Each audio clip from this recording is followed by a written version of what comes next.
ಇದು ಮಹಿಳಾ ಮೀಸಲಾತಿ ವಿಚಾರಕ್ಕೆ ಸಂಬಂಧಪಟ್ಟಂತೆ 33% ಅಷ್ಟು ಸ್ಥಾನಗಳನ್ನು ಮೀಸಲಿಡುವಂತಹ ಪ್ರಮುಖವಾದಂತಹ ಉದ್ದೇಶ ಇದೇ ವಿಚಾರಕ್ಕೆ ಸಂಬಂಧಪಟ್ಟಂತೆ ಈ ಬಿಲ್ ಪಾಸ್ ಆದರೆ ಏನಾಗುತ್ತೆ, ಜೊತೆಗೆ ವಿಪಕ್ಷಗಳ ಆಕ್ಷೇಪ ಏನು, ಯಾವ ರೀತಿಯಾದಂತಹ ಅನ್ಯಾಯ ಆಗುತ್ತೆ, ಸ್ವತಃ ಇದ್ರ ಬಗ್ಗೆ ಚರ್ಚೆ ಮಾಡ್ತಾ ಹೋಗೋದಕ್ಕೆ ನನ್ನ ಜೊತೆ ಇವತ್ತು ಸ್ಟುಡಿಯೋದಲ್ಲಿ ಗೆಸ್ಟ್ಗಳು ಕೂಡ ಜಾಯ್ನ್ ಆಗಿದ್ದಾರೆ. ಮೊದಲಿಗೆ ಮಹಿಳಾ ಹೋರಾಟಗಾರ್ತಿಯಾದಂತಹ ಸತ್ಯದೇವಿ ಅವರು ನಮ್ಮ ಜೊತೆ ಕಾರ್ಯಕ್ರಮದಲ್ಲಿದ್ದಾರೆ. ಮೇಡಮ್, ಕಾರ್ಯಕ್ರಮಕ್ಕೆ ಸ್ವಾಗತ. ನಮಸ್ತೆ. ಹಾಗೇನೇ JDS ಕಡೆಯಿಂದ ಪ್ರಶಾಂತಿ ಅವರು ಇದ್ದಾರೆ. ಪ್ರಶಾಂತಿ ಅವರೇ, ನಿಮಗೂ ಕೂಡ ಕಾರ್ಯಕ್ರಮಕ್ಕೆ ಸ್ವಾಗತ. ಹಾಗೇನೇ BJP ಕಡೆಯಿಂದ ಕಾಂತಿ ಶೆಟ್ಟಿ ಅವರು ಇದ್ದಾರೆ. ಮೇಡಮ್, ನಿಮಗೂ ಕೂಡ ವೆಲ್ಕಮ್ ಟು ದ ಶೋ. ಹಾಗೇನೇ ಕಾಂಗ್ರೆಸ್ ಕಡೆಯಿಂದ ದರ್ಶನ್ ಅವರು ಇವತ್ತು ನಮ್ಮ ಸ್ಟುಡಿಯೋದಲ್ಲಿ ಜಾಯ್ನ್ ಆಗಿದ್ದಾರೆ. ಸರ್, ನಿಮಗೂ ಕೂಡ ಕಾರ್ಯಕ್ರಮಕ್ಕೆ ಸ್ವಾಗತ. ಮೊದಲಿಗೆ ನಾನು ಕಾಂತಿ ಶೆಟ್ಟಿ ಮೇಡಮ್ ಕೇಳಕ್ಕೆ ಬಯಸ್ತೀನಿ. ಮೇಡಮ್, ಮಹಿಳಾ ಮೀಸಲಾತಿ ಕಾಯ್ದೆ ವಿಚಾರವಾಗಿ ನಿಮ್ಮ ಪಕ್ಷದ ಸ್ಪಷ್ಟ ನಿಲುವು ಏನು ಅಂತ? ನಾರಿ ಶಕ್ತಿ ವಂದನಾ ಕಾಯ್ದೆ ಏನಿದೆ, ಇದು ರಾಜಕೀಯ ಲಾಭದ ವಿಷಯ ಅಲ್ಲ. ಇವತ್ತು ಒಂದು ಐತಿಹಾಸಿಕ ನಿರ್ಧಾರವನ್ನು ನರೇಂದ್ರ ಮೋದಿ ಅವರು ತಗೋತಾ ಇದ್ದಾರೆ. ಅವರ ಭಾಷಣದಲ್ಲಿ ಅವರು ಹೇಳಿರೋ ಒಂದು ಮಾತಿದೆ, ಅದನ್ನು ಇಲ್ಲಿ ನಾನು ಉಲ್ಲೇಖ ಮಾಡೋಕ್ಕೆ ಇಷ್ಟಪಡ್ತೇನೆ. ನಮಗೆ ಕ್ರೆಡಿಟ್ ಅವಶ್ಯಕತೆ ಇಲ್ಲ, ಇದನ್ನು ಯಾರು ಮಾಡಿದಾರ ಅನ್ನೋದಕ್ಕಿಂತ ಮಹಿಳೆಯರಿಗೆ ಇದು ಈ ಹೊತ್ತಿನ ಅವಶ್ಯಕತೆ ಇದೆ, ಅತ್ಯವಶ್ಯ ಇದೆ. ಇಷ್ಟು ಕಳೆದ 11 ವರ್ಷದಿಂದ ಮಹಿಳಾ ಸಬಲೀಕರಣವನ್ನು, ಅದರ ಮೊದಲೆಲ್ಲ ಬರೀ ಲಿಪ್ ಸಿಂಪತಿ ಇತ್ತು, ಬರೀ ಮಹಿಳಾ ಸಬಲೀಕರಣ ಭಾಷಣದಲ್ಲಿತ್ತು. ಇತ್ತೀಚೆಗೆ ಏನೇನು ಮಹಿಳೆಯರಿಗೆ ಮಾಡಿದ್ದಾರೆ ಅನ್ನೋದನ್ನು ಪ್ರತಿಯೊಂದನ್ನು ನಾವು ಪ್ರತಿಯೊಂದು ಸೆಕ್ಟರಲ್ಲೂ ಕೂಡ ಮಹಿಳೆಯರನ್ನು ನಾವು ನೋಡ್ಬೋದು. ಆದರೆ ಎಲ್ಲಿ ನಾವು ರಾಜಕೀಯ ಇದರಲ್ಲಿ ಅಥವಾ ವಿಧಾನಸೌಧದಲ್ಲಿ ಅಥವಾ ವಿಧಾನಸಭೆಯಲ್ಲಿ ಅಥವಾ ಪಾರ್ಲಿಮೆಂಟಲ್ಲಿ ಮಹಿಳೆಯರ ಸಂಖ್ಯೆ ಗಣನೀಯವಾಗಿ ಕಡಿಮೆ ಇದೆ. ನನ್ನ ಪ್ರಕಾರ ಒಂದು 15% ಇದೆ.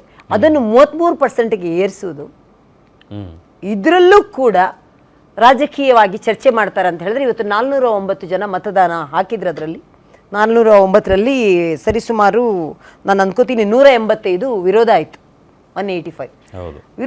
ವಿರೋಧ ಆಗುದೆ ಅನ್ನೋದಕ್ಕಿಂತ ಚರ್ಚೆ ಆಗಲಿ ಅನ್ನೋದಕ್ಕೇನೆ ಇದೇ ಬರುವ ಇವತ್ತು ನಾಳೆ ನಾಡಿದ್ದು ಇದೇ ಚರ್ಚೆಗೆ ಮೀಸಲಾಗಿಟ್ಟಿರೋದು. ಯಾಕಂದರೆ ಮಹಿಳೆಯರಿಗೆ ಅಷ್ಟೊಂದು ಇಂಪಾರ್ಟೆನ್ಸ್ ಕೊಟ್ಟಿದ್ದಾರೆ ನಮ್ಮ ನರೇಂದ್ರ ಮೋದಿ ಅವರು. ಮಹಿಳೆಯರ ಬಗ್ಗೆನೇ ಚರ್ಚೆ ಆಗಬೇಕು, ಇದರ ಬಗ್ಗೆ ಪರ ವಿರೋಧ ಏನೇ ಇದ್ರೂ ಇದು ಆಗಬೇಕು ಅನ್ನೋದು ಅವರ ಇಚ್ಛೆ. ಮಹಿಳೆಯರ ಒಂದು ವಿರೋಧ ಮಾಡೋರು ವಿರೋಧ ಎಲ್ಲದಕ್ಕೂ ಮಾಡ್ತಾರೆ, ವಿರೋಧ ಪಕ್ಷವಾಗಿ ಮಾಡಲೇಬೇಕು ಅನ್ನೋರು ಇರ್ತಾರೆ, ಅದು ಬೇರೆ ವಿಷಯ. ಆದರೆ ಈ ವಾಹಿನಿ ಮುಖಾಂತರ ನಾನು ದೇಶದ ಎಲ್ಲ ಸಂಸದರಿಗೆ ಕೇಳ್ಕೊಳ್ಳೋದು, ಮಹಿಳೆಯರ ವಿಚಾರದಲ್ಲಿ ನೀವು ರಾಜಕೀಯ ತರಬೇಡಿ. ಮಹಿಳೆಯರಿಗೊಂದು ಮೀಸಲಾತಿ ಸಿಕ್ಕಿದ್ರೆ, ಒಂದು ನಿರ್ಧಾರ ತಗೊಳ್ಳುವಂತಹ ಸ್ಥಾನದಲ್ಲಿ ಮಹಿಳೆಯರು ಕೂತ್ಕೊಂಡ್ರೆ ನಿಮಗೇನು ಪ್ರಾಬ್ಲಮ್? ಅದು ಅಲ್ಲದೆ ಈ ವಾಹಿನಿ ಮುಖಾಂತರ ನಾನು ಈ ವಾಹಿನಿ ನೋಡುವವರೆಗೂ ನಾವು ಪುರುಷರಿಗೂ ನಾನು ಹೇಳೋದು, ಇದರಿಂದ ಪುರುಷರ ಸ್ಥಾನವನ್ನು ನಾವು ಕಿತ್ಕೋತಾ ಇಲ್ಲ.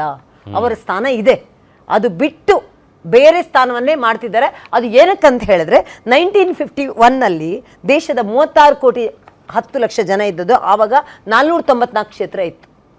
10 ವರ್ಷ ಆದಮೇಲೆ 1961ಗೆ 43 ಕೋಟಿ 90 ಲಕ್ಷ ಆಯಿತು, ಆವಾಗ 522 ಕ್ಷೇತ್ರ ಇನ್ಕ್ರೀಸ್ ಮಾಡಿದ್ರು 10 ವರ್ಷಕ್ಕೆ. ಅದಾದಮೇಲೆ 1971ಗೆ 54 ಕೋಟಿ 80 ಲಕ್ಷ ಆಯಿತು, 543 ಕ್ಷೇತ್ರ ಆಯಿತು 1971ಗೆ.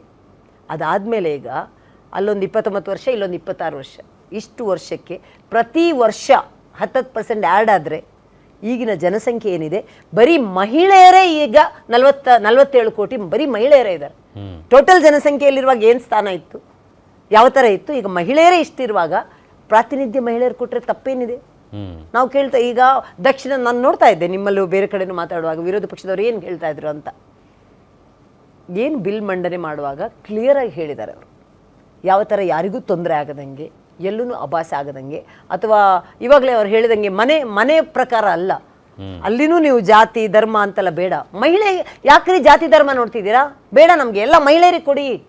ನೀವು ಆ ಜಾತಿಯವರಿಗೆ ಬೇಡ, ನಮಗೆ ಮಹಿಳೆಯರಿಗೆ ಇಷ್ಟು ಅಂತ ಕೊಡಿ. ಅದರಲ್ಲೂ ಅದು ಬೇಡ, ಅದನ್ನು ಆಗದೇ ಇದ್ದಂಗೆ ಯಾಕೆ ತಡೀತೀರಾ? ಆಮೇಲೆ ಕಾಲಕ್ಕೆ ಬೇಕಂತೆ ಅದನ್ನು ಹೇಗೆ ಬೇಕೋ ಅಮೆಂಡ್ ಮಾಡ್ಕೋಬೋದು. ಮಹಿಳೆಯರಿಗೆ ಕೊಡುವಂಥ ಪ್ರಾತಿನಿಧ್ಯ 33%ಗೆ ಇದರಲ್ಲೂ ವಿರೋಧ ಮಾಡ್ತಾರಂತ ಹೇಳಿದ್ರೆ ಎಂಥ ವಿಪರ್ಯಾಸ ಇರ್ಬೋದು ರೀ. ಇದೇ ನಾನು ಈಗಲೂ ನಾವು ಯಾವಾಗಲೂ ಹೇಳ್ತಾ ಇರ್ತೀವಿ, ಅತ್ಯುನ್ನತ ಸ್ಥಾನದಲ್ಲಿ ಇಂದಿರಾ ಗಾಂಧಿ ಇದ್ರು, ಅವ್ರು ಯಾಕೆ ಇದನ್ನು ಮಾಡಿಲ್ಲ? ಜವಾಹರ್ಲಾಲ್ ನೆಹರು ಅವರಿದ್ರು, ಮಹಿಳೆಯರ ಬಗ್ಗೆ ಮಾತಾಡ್ತಾ ಇದ್ರು, ಅಷ್ಟೊಂದು ಭಾಷಣ ಮಾಡ್ತಾ ಇದ್ರು, ಅವ್ರು ಯಾಕೆ ಇದನ್ನು ಮಾಡಿಲ್ಲ? ನಾನು ಹೇಳೋದು ಇವಾಗ ಮಾಡ್ತಾ ಇದ್ದಾರೆ. 1996ಅಲ್ಲಿ ಇವ್ರು ಹೇಳ್ಬೋದು, ದೇವೇಗೌಡರು ಇದರ ಬಗ್ಗೆ ಮಾತಾಡಿದರು. ನಾನು ಹೇಳೋದು ಇವತ್ತು ಇಂಥ ಒಂದು ಸುವರ್ಣಾಕ್ಷರದಲ್ಲಿ ಬರೆದಿಡುವಂಥ ಸಮಯ ಎಲ್ಲ ಜಗತ್ತಿನ ಎಲ್ಲ ದೇಶದ ಮಹಿಳೆಯರಿಗೆ, ಬರೀ ನಾನು ಬೆಂಗಳೂರು ಕರ್ನಾಟಕ ಹೇಳ್ತಾ ಇಲ್ಲ, ಇಡೀ ದೇಶದ ಮಹಿಳೆಯರು ಸಂಭ್ರಮ ಪಡುವಂಥ ಸಮಯ ಇದು. ಇಂಥ ಸಮಯದಲ್ಲಿ ದಯವಿಟ್ಟು ಯಾರು ಇದಕ್ಕೆ ನಿಜವಾಗಿ ಹೇಳಬೇಕಂದ್ರೆ 185 ಸಂಸದರು ವಿರೋಧ ಮಾಡಿದಾರಲ್ಲ, ನನಗೆ ತಿಳಿತಲ್ಲ ಯಾಕೆ ವಿರೋಧ ಮಾಡಿದ್ದಾರೆ. ಹೋಗಲಿ, ನೀವು ಇದನ್ನು ಏನು ಈ ಮಹಿಳಾ ಬಿಲ್ ಇದೆ, 2023 ಇದು ಪಾಸ್ ಆಗಿದೆ. ಅದರಲ್ಲಿ ಮಾಡುವಾಗ ಏನು ಡಿಲಿಮಿಟೇಷನ್ ಏನಿದೆ, ಯಾವ ಥರ ಇದಾಗಬೇಕು, ಕ್ಷೇತ್ರವಾರು ಏನು ವಿಂಗಡಣೆ ಆಗಬೇಕು ಹೇಳಿದ್ದಾರೆ. ಅದರಲ್ಲಿ ಏನು ವಿಂಗಡ, ಈಗ ಲಾಸ್ಟ್ ಟೈಮು ಉತ್ತರ ಭಾರತ ದಕ್ಷಿಣ ಭಾರತ ಅಂತ ಹೇಳಿದ್ರು. 1971 ಯಾವ ಥರ ಮಾಡಿದ್ದಾರೆ ಹಾಗಾದ್ರೆ ಯಾಕೆ ಕರ್ನಾಟಕಕ್ಕೆ ಬರೀ 28 ಸೀಟು, ಉತ್ತರ ಪ್ರದೇಶಕ್ಕೆ 80 ಸೀಟ್ ಯಾಕಾಯಿತು? ಅವಾಗ ಯಾರಿದ್ರು? ಇದೇ ಕಾಂಗ್ರೆಸ್ ಸರ್ಕಾರ ತಾನೇ ಇದ್ದದ್ದು.